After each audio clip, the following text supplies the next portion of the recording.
show you how to install a new one. Okay, so here's a new QuikStem, and notice that we have two different versions. We have a long and a short, and this was a long, and just so you can see both, we're going to put a short in, and this is pretty simple. I'm going to use a 9/16 inch deep wall socket, and I'm going to use that as my insertion tool.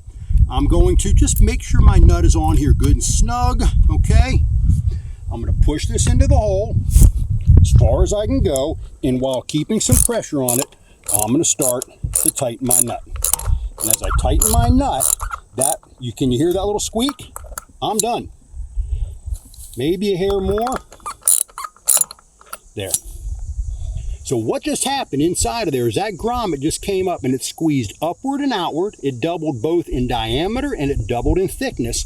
And that is now a rated 200 PSI seal inside of that tire. And we can go ahead and blow her up. And that's it. You just saw a real-time QuikStem quick fix in the field. This is how long it takes in real life to replace a busted valve stem and get back in the action.